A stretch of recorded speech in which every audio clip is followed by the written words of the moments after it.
Elsőképpen be fogjuk járni Alsó-Rákos nevezetességét, ezek közül 2 fogok bemutatni nektek. Haladjunk az első fele, ami kb. 1 kilométerre van innen.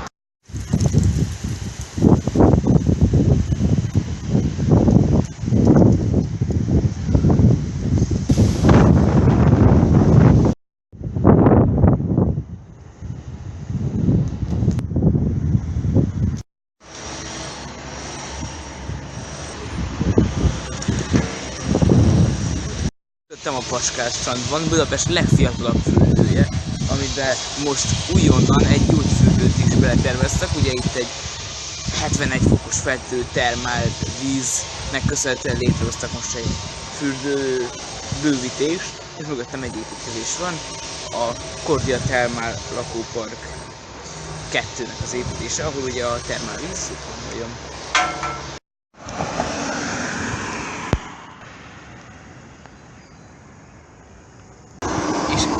Iskolóba jártam ilyen 6 éven keresztül. De tekintem, hát most úgy néz ki. 2009 és 2012.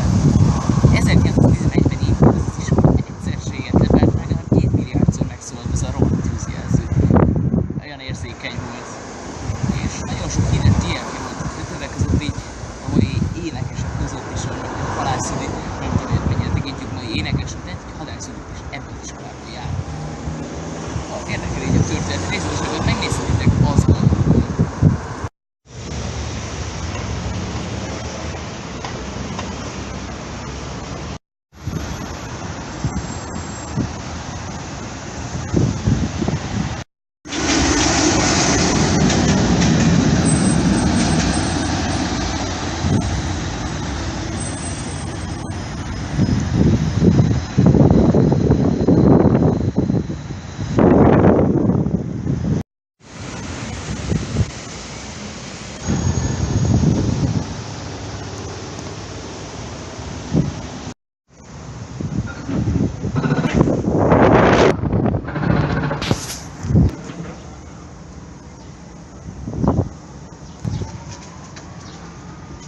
Amint látható, hogy nem fog épülni nagyon közlekedési múzeum az elkövetkezendő néhány évben, mert ugye az előző táblákon is láttuk, hogy kamu, az...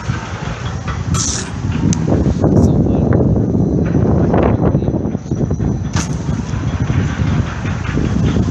Ez még a bicikli is kamunak veszi. Szóval... közlekedési múzeum valóságban legfeljebb csak archív felvételeket. De ugorjunk át a következő pontunkra. Most itt vagyunk a Városligetben, már hogyha láttátok az arcomat, akkor itt lennénk a Városligetben. Jelenleg ez le van zárva, folyik az építkezés mindenütt. Csúnyán halál a hajam. Tehát ligetvédők, minden egyes folyamatos harca. Mutatok majd ilyen képeket is, hogy mit raknak fel mit festenek fel a falra. És elsőként nyilván megmutatom a látványosságokat, de azt is megmutatom, hogy ez hogy néz már ki jelenleg. Bármint ez a jelenlegi állapot, szóval most nem a legjobb idő filmezni. De azért nézzük meg.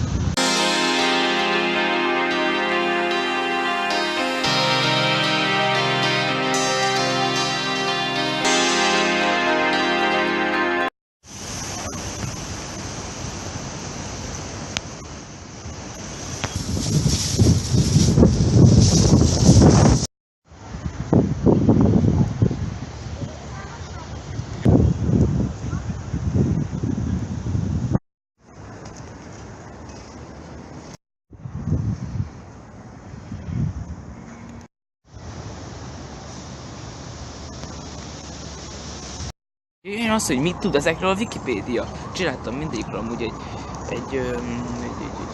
szöveget.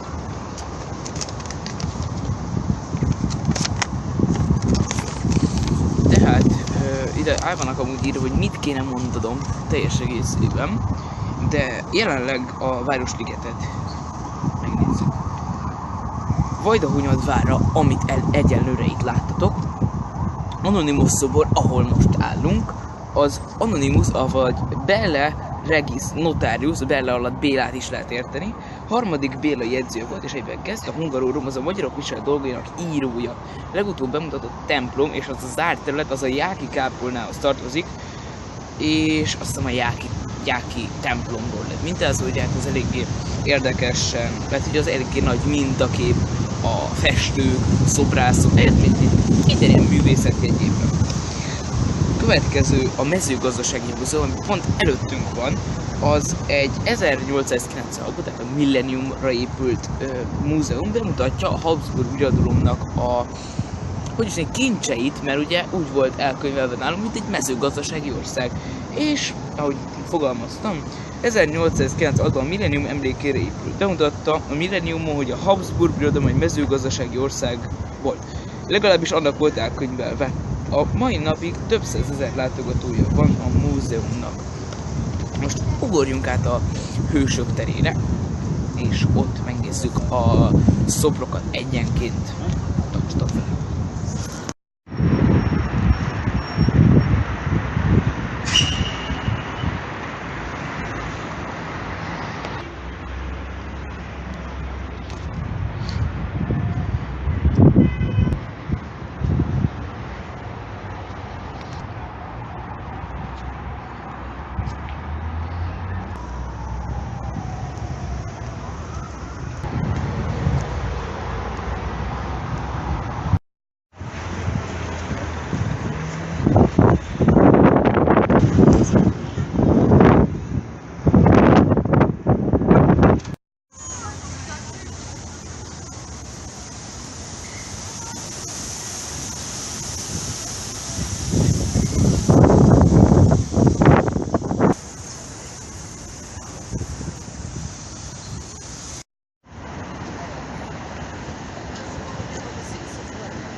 ez a reggeli hírek.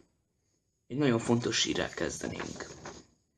A mai napon, 1972. május 18-án, éjfél után rövidre a B-szektor 7. emelet 181-es számú lakásában lakó Horváth Lászlóné nyugdíjas arra ébredt, hogy valami furcsán ropog. Ez a mai nap a Csertő utcában történt. Az előszoba ajtó kémlelő nyílásán keresztül kiesett a folyosóra, és látta, hogy átellenben lévő lakás bejárati ajtója mellett álló villanyóra szekrény ég, amely véletlenül elektromos hiba miatt gyulladt ki. Valószínűleg a tegnapi meccs miatt, amit nagyon sokan néztek, amiatt lehet eléggé nagy terhelése. Neki fogott a lakók felébresztésének a 170-es lakással kezdve, majd gyorsan a többivel folytatta. Az elsőnek felcsengetett 42 éves lakó, aki gépkocsi vezetőként dolgozott, megkérdezte, hogy ki az, majd mivel a kérdésre nem kapott választ, kinézett a folyosóra, és látta, hogy lángol a beépített szekrény. Egy parázsdarab beesett a szobájába az ajtónyíláson keresztül, ami gyorsan kirúgott a folyosóra. A családját felkeltette, majd a lépcsőházba menekültek. Szomszédjával, a 180-as számú lakásban lakó Kovács Tiborral azonnal riasztották a többi lakót. Tüzet először Kovács Tibor jelentette be, előbb a budapesti rendőrfőkapitányságra, majd a tűzoltó parancsnokság hírközpontjának telefonált. Mivel a nagy kapkodásban a gépkocsi vezető családja nyitva felejtette a lakásajtót, tűz oda terjedt és az egész lakás kiégett. A 7. emelet 168 szám alatt lakó 42 éves Vasesztergályos is felébredt a különös ropogásra, villanygyújtás nélkül ajtót nyitott, látta, hogy beépített szekrények lángolnak, valamint az előszobájaiba is becsapott a tűz. Miután becsukta a bejárati ajtót, a gázt elzárta, és nekilátott ajtó locsolásának a vödör segítségével. Mindaddig folytatta, míg a tűzoltók ki nem érkeztek, és ki nem menekítették őket a lakásból. Horvátné a lakók egy részével utcára vonult le, ugyanis féltek, hogy a gázvezeték miatt esetleg felrobbanhat a ház. Azon lakók közül, akik a 6., 7., 8., 9., 10. emeleten későn ébredtek fel, többen a lakásukban rekedtek, mivel a folyosón lépő beépített szekrények ekkor már erősen égtek, és füstöltek, és így lépcsős felé nem mertek menekülni. Bálint János, miután nejével együtt felriadt a füstre és tűzre, meneküljünk fel kiáltással, a 6 éves kislányukat felkapta, a lángokon keresztül kirohant a lakásból. Feleségének erre nem volt bátorsága. Őt a tűzoltók az ablakon keresztül menekítették ki, amikor már az előszoba is lángolt. Márkus Mihály 40 éves gépkocsi vezető, aki a 10. emelet 256-os számú lakásban lakott, 10-15 perccel éjfél után furcsa zajokra riadt, és kiabálást hallott. Felesége, aki szintén felkelt, azt mondta, hogy füstszagot érez. Márkus az előszoba ajtót kinyitva sűrű füstöt látott. Ajtót becsukva a füst behatolását elkerülendő réseket vizes rongyal takarta be, és vizet készített elő az oltáshoz. Amikor az ablakot kinyitva kinéztek az utcára, meglátták az első közeledő tűzoltókocsit. Arany Lajos, a 6. emelet 148 szám alatti lakos emlékei szerint segítség tűzzuhan kiáltásokra ébredt fel éjfél után 5 perccel. A 7. emeletre felszaladva látta, hogy a folyosó már lángol. A lakásába visszamenve telefonált a tűzoltóknak, vagy lakótársaival nekilátott az oltásnak. A tűz a 7. emelet középső szektorában mindkét lépcsőház irányába terjedt, a lépcsőház melletti 171-es lakás ajtajaig még nem érte, azonban a sűrű füst miatt a C szektorig már nem lehetett ellátni. Tüzet fogott folyosói szekrénysor és a linoleum padló borítás is. A tűz gyors terjedelme miatt az oltást hamarosan csak a 6. emeletről lehetett folytatni. Arany pedig az 5. emeleti lakókat is riasztotta. Éjfél után 14 perccel futott be Kovács Tibor hívása a fővárosi tűzoltóság hírközpontjába, melyben közölte, hogy a Füredi út lakótelep 14-es épülete ég. Ezt követően többen is jelezték a tűzesetet. A hírközpont 3 gépjármű fecskendőt indított útra, egy gépezetes létrát, valamint tűzoltási csoportot. A 14. keleti tűzoltóságból indultak útnak az 1-es számú fecskendő, ami 0 óra 21 perckor ért a helyszínre. 5 perccel később 3 szerkocsi is érkezett a helyszínre. Azok a lakók, akik mélyen aludtak, csupán akkor ébredtek fel, mikor már javában lángoltak és füstöltek a folyósó szekrényei. Nyitott konyhajtókon és fürdőszobajtókon, illetve szellőző berendezéseken keresztül áramlottak be a lakásokba a füstgázok. Több lakó így a lakásban rekedt és az ablakon keresztül próbált menekülni. A 7. emeleten a tűzfészkétől nem messze lakott a Balázs család. A fiatal feleség pár napja hozta haza 7 napos kisbabáját. Édesanyja Pénzes Sándorné ott volt velük. Miután felriadtak a folyosóra, a tűz miatt már nem tudtak kijutni. Balázs a bejárati ajtót locsolni kezdte, ezzel meg is előzve a tűz átterjedden a lakásukra. Csecsemőt Béluskát Paul ujjájával együtt a nagymama paplanhúzatba kötötte, lepedőket, pokrocokat, ágyúzatokat felszabdalta. Mivel az ebből készült kötél célra rövidnek bizonyult, kétszer is vissza kellett húzni a gyermeket megtoldotta függönyökkel, hogy lentállók át tudják venni. Egész Zugló összefogott ma a tűzeset hallatán, többen felajánlották segítségüket, munkaidők végeztével. Telefongyér és a filmgyár konyhája küldött ebédet, a kenyérgyártól pedig friss kenyeret kaptak a lakók, akik 40 teherautó segítségével költöztek át, ideiglenesen a közelben nemrég elkészült új épületbe. Súlyos tűzkárok elszenvedői gyors segélyben részesültek, melyet az állami biztosító fizetett ki számukra. 32 család károsult, köztük 27 rendelkezett háztartási biztosítással. Ma este már minden lakástulajdonos új otthonában aludhat.